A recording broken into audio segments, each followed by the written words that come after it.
back to Fuzzy's Kitchen. In this episode, we're actually going to do a different take on filet mignon. We're actually going to bacon wrap it. So if you look at our ingredients here, we just have 2 beef tenderloin filet cuts that we got from our local butcher. We're going to actually season those with rosemary, thyme, salt, and pepper. And then we're going to wrap them with bacon. And you can use your own twine. Or you can see I have metal twine here. If you use normal twine, you're going to just want to make sure it's completely saturated so it doesn't burn. And then with this, we're actually going to make a shallot garlic butter glaze. And we're going to top it off with blue cheese at the very end. So obviously that glaze is going to have unsalted butter. It's going to have a little bit of salt in it. And then we're going to mince up some shallots and garlic, and we're going to cook that in a little bit of bacon grease from the leftover bacon that we don't use to wrap the fillets. So we have the grill fired up, we're going to let it heat up, and we're going to move on to the prep of the materials. Alright, so to start prepping the steak, we're actually just going to go with salt and pepper first. You're not going to want to overdo it. There's going to be some salt in the butter, as well as some other flavors, so you just really want enough to just kind of add a little bit of kind of salty flavor to the top and seal in a lot of that moisture. So that should do it. And then we're going to come in here with some rosemary and thyme, and this will a little bit will go a long way, so you don't want to completely overdo it. You just want to introduce the flavor, and again we're going to reintroduce some of these flavors in the glaze as well. So that should do it. So we'll just repeat on the other side, and we'll come in with the salt again. Should do it. Add a little bit of pepper. That's good. And then we're going to come back in with some rosemary and thyme. And you can't really do too much on this. A lot will fall off on the grill as you cook, and don't worry about that. That's fine. It's just good to get a nice little crust on the outside. So now what we're going to do is we're going to wrap it in bacon. So we have thick cut center bacon. You could use any kind of bacon you want. You could get it local from your butcher shop. I just went with the standard Oscar Mayer brand. And what you're going to do is you're just going to kind of work your way around to kind of form a little wall, like so. And you're going to want to get at least another guy in here. And you're going to overlap them. You want to make sure that you overlap them and plan for some shrinkage of the bacon. Because as it heats up, it will form a crust, but it will shrivel up a lot as it cooks as well. So that should probably do it. I mean, that's almost a double layer all the way around. You could add a third piece if you really wanted to solidify it. But you just kind of want to form your little great wall of bacon there. And then what we're going to do is we're going to get our ties. And we're actually going to use 2. As I mentioned, there's going to be some shrinkage. So I'm going to use 2 just to reinforce the edges.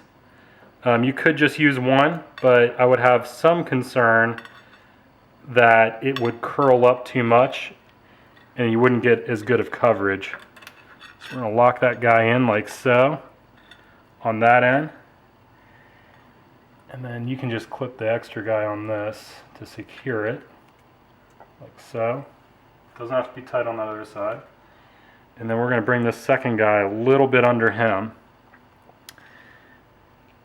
And we're going to tighten him up, like so. And we're going to clip.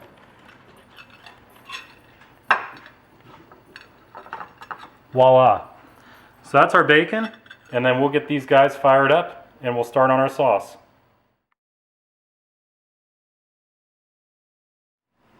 All right, now that we have the steaks all set up and ready to go, we're actually going to start on our sauce. So what we're actually going to do is we're going to prep the shallot. We're going to actually mince it fine. And then we're going to get a pan started with a couple extra of those pieces of bacon just to get some of that bacon fat. We're going to add some unsalted butter to it. And then we're going to add some minced garlic, the shallot that we mince, as well as some salt, pepper, rosemary, and thyme. So we're going to get started with that right away.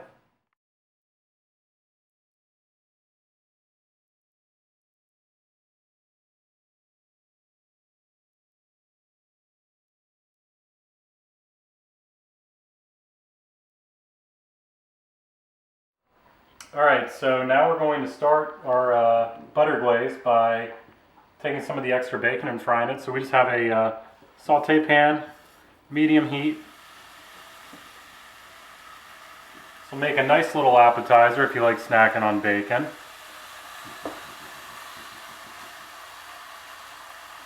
And really what we're just trying to do is get a little bit of that bacon fat out of here to add to the sauce, give it a little bit more flavor. Okay, so now that the bacon is extra crispy, we're going to pull it. Got most of that juice out into the pan, which was the main goal of doing this. Perfect. So we're going to turn it down low, and we are going to add in the shallots. Now we're not going to use the whole shallot. Probably going to use anywhere between a third and a half of a shallot. I'll come back in.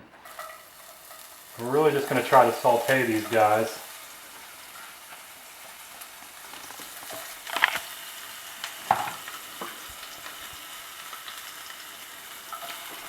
Should do it.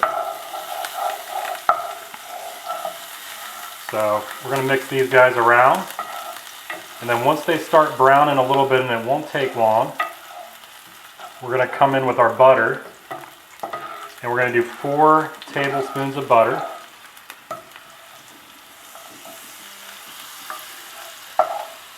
Yep. And it's very important to leave this on low because you will get some splatter once you introduce all this with the high heats. You just want to keep stirring to make sure that you don't get a lot of burning. You can just smell it already. It smells delicious. So now we'll turn it pretty much all the way down to like a simmer temperature. Make sure we keep it stirring to get it all those flavors incorporated. And then what we're going to do is we're going to add our seasoning.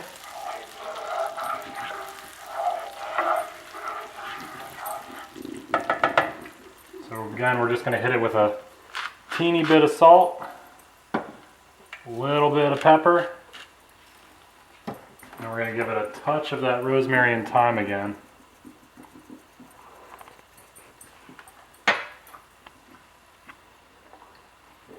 And then lastly, we're going to add in our minced garlic. And you want to add this last when you're on the lowest heat because you really don't want to burn this garlic. And this is something you're just going to have to eyeball.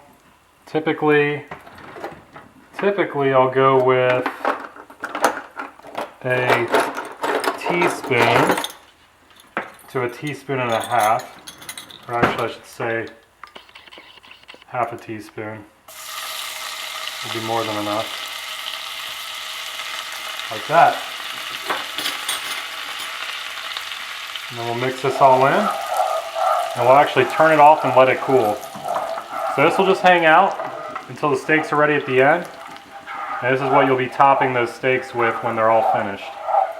So next we're going to put our steaks on the grill and get those heated up. Alright, so we're going to cook these direct over a fire ring though, so a little bit of separation from the coals. We're using a cast iron grate today. Very important that you want to spray that with olive oil before you cook or some other surface cleaner for cast iron so that you can cure it and also so you can get your meat off. So we have this at about 550 degrees. So we're going to do this kind of Pittsburgh style. It's going to be a lot of charring on the outside. Really trying to cook it for a short amount of period of time. So then we can pull it off and it'll continue to cook from the outside in without overcooking the inside. So a lot of that charring will add some locking on the outside of the meat that keeps a lot of that moisture in. So we're going to let it burp just because it is extremely hot. So you will get flare-ups if you open this too quick. And you're going to hear a pretty significant sizzle when we put these down. And you have to be careful because there is some fat in the bacon, so just kind of want to plop it on. There you go. Here as well. And we're going to close this up and we will probably check on it in about 4 to 4.5 minutes and give it a flip. Alright, so it's been about 5 minutes, so we're going to let this thing burp, and it's still hanging around 525, 550. And you'll see the beautiful charring of the cast iron when we flip these guys. Oh yeah, that's exactly what you want to see. So we're going to flip these guys, and we're literally going to do the same play. So we're going to have these things going for about another 5. We might give it 6 minutes since it's dropped down to 525. And we'll pull these guys off and let them sit, and I'll show you how to prep them for plating. Alright, so it's been another 5.5 minutes. So we're going to let this burp. We're dropping down to about right at 500. And these should be good to pull off. So what we're going to do, we're going to be careful because these wires are as hot as the grill. We're basically just going to pull these guys. We're going to bring them inside to rest. And we are going to add our glaze while they're still hot. We're going to let them rest for about 10 to 15 minutes. They'll stay hot. The key is they'll continue to cook as they sit out, and they'll heat up the blue cheese that we're going to add as a topping on top of the glaze. So we'll bring these in and prep them. Alright, so as you can see, perfect grill marks. It looks really good. Bacon held on really well. So what we're going to do is we're going to add our glaze first. And remember, we sauteed this before. You can use as much or as little of this as you want. It's up to your discretion. It is going to add a lot of savory flavor, so we're just going to kind of work our way around. Remember to spread out the shallots and the bits of minced garlic. That'll add a lot of flavor. And that's probably enough for a steak. So we're going to repeat the same play over here. Just trying to evenly distribute it. And since it will be sitting out a little bit while longer, probably about another 10 minutes, we'll give it another little kiss. Can't hurt anything. Okay, so now we did set aside some of that bacon before. You could have snacked on it. We actually decided to make it into little bacon bits, so we chopped it all up. We're just going to sprinkle a little bit on for added texture. Should add a lot of that smoky bacon flavor to the top. And then we're going to top it all off with some blue cheese. You don't want to overdo the blue cheese, just enough to add a little bit of that sharp bite to it.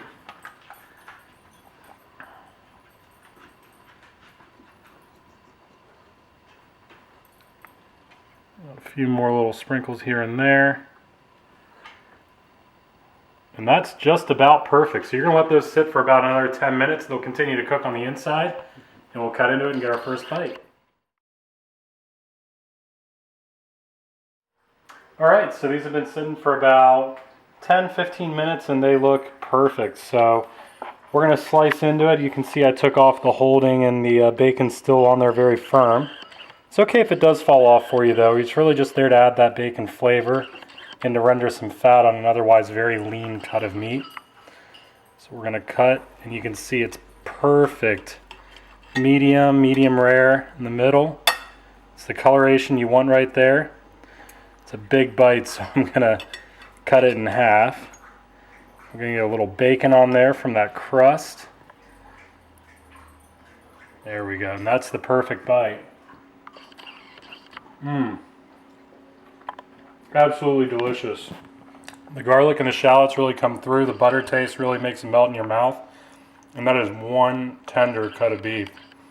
You're going to love this. It's going to make for a great stay-at-home date night. Hope it works out as well for you as it did us. Enjoy.